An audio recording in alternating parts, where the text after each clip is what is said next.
Bonjour, donc aujourd'hui ce qu'on va faire c'est une petite vidéo sur tout ce qui est changement de variable. Donc le changement de variable, qu'est-ce que c'est? C'est tout simplement une aide au calcul qui n'est pas obligatoire mais qui permet de simplifier quand on a une suite statistique avec des nombres assez importants. Donc comment ça se passe? On va tout simplement introduire une nouvelle variable qui va remplacer la variable x qu'on étudie. Et on va étudier plus particulièrement le cas particulier de y égale x moins mode. Quel est l'intérêt d'utiliser la mode ici pour simplifier notre variable? C'est tout simplement que la mode est la valeur la plus souvent rencontrée. Du coup, ça nous permettra d'annuler un maximum de valeurs et elle est souvent centrale et donc d'avoir les valeurs extrêmes qui s'annulent. Ok, donc quand on s'applique plus concrètement à l'exercice, on voit ici qu'on a une série avec de multiples valeurs. On peut déjà les rentrer dans notre tableau en comptant le nombre de fois qu'on rencontre 82, on rencontre deux fois. Donc on a un ni de 2 pour xi égale 82. On peut faire ça pour toutes les valeurs rencontrées. On continue à remplir notre tableau. On vient ensuite faire notre changement de variable. Donc on a dit qu'on faisait ici un exemple très concret. On enlève le mode à notre x. Donc ça nous donne 1y qui est d'abord égal à moins 4, puis moins 3, 0, 1 et 3. On va ensuite élever notre nouvelle variable au carré. Pourquoi? Parce qu'elle va nous permettre de calculer des paramètres tels que niyi ou niyi carré. Donc on va ensuite faire la somme et ce sera tout simplement des valeurs qui nous permettront ensuite de résoudre les calculs plus facilement. Voilà. Donc on peut remplir notre tableau. La base du changement de variable, c'est vraiment essayer de le faire avec méthode, toujours construire le tableau de la même manière et mettre toutes les colonnes du tableau pour éviter un maximum d'erreurs. Si on remplit notre tableau avec rigueur, on peut obtenir tous nos niyi, tous nos niyi carré et on tombe bien sur la somme. Ok, donc l'important à trouver, c'est notre premier paramètre qui est un T1 qui est égal à la somme des y et ni. Donc niyi, on prend toute la colonne, on fait la somme, on fait moins 8, plus moins 9, plus 0, plus 3, plus 9, ça nous donne ici moins 5. Pareil pour T2 qui va être la somme des niyi carré. On fait la somme de toute notre colonne, ça nous donne 89. Okay. Donc une fois qu'on a ça, il nous suffit de les remplacer dans notre formule. Et ici, attention, on calcule bien les paramètres moyenne et variance de y et non pas de notre variable x. Il faudra ensuite refaire le changement de variable dans l'autre sens, comme celui-ci, pour y revenir. Un autre intérêt de prendre comme changement de variable y égale x moins mode, c'est que on fait un changement de variable sous la forme de y égale ax plus b. Donc si notre b est égal à moins mode et que notre a égale à 1, le fait que a égale à 1 simplifie grandement les calculs pour revenir à notre variable x.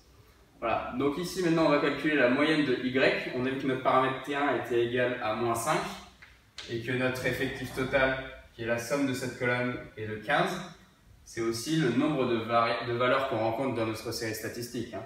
Voilà, donc on retrouve avec moins 5 sur 15, ça nous fait moins un tiers, donc moins 0,33.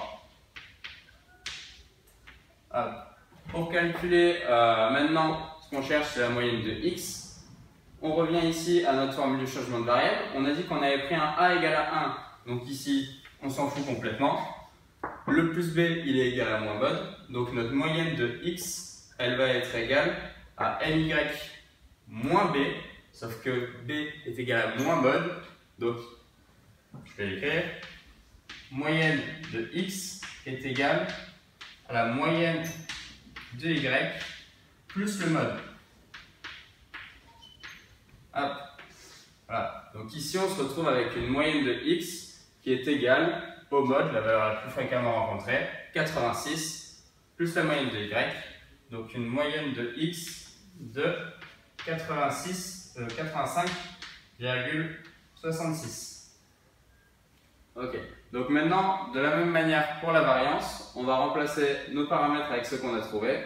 Donc, notre variance de y est égale à T2 89 moins T1 au carré moins 5 au carré, ça fait 25, sur 15, le tout sur 15.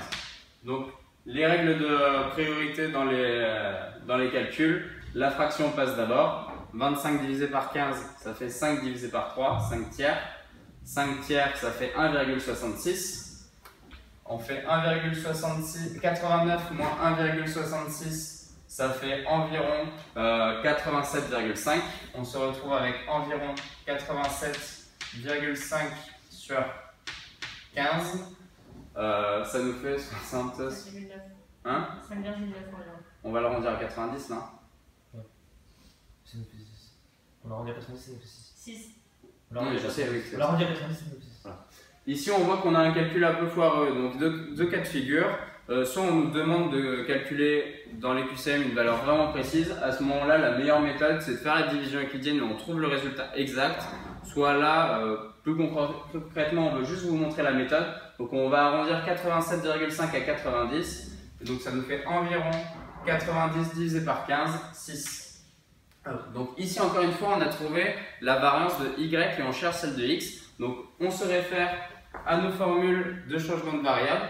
Et on voit ici que le seul lien entre la variance de Y et la variance de X, c'est le A. Sauf que A est égal à 1. Du coup, on peut dire que notre variance de X, dans ce cas précis de Y égale X dans le mode, est égale à la variance de Y.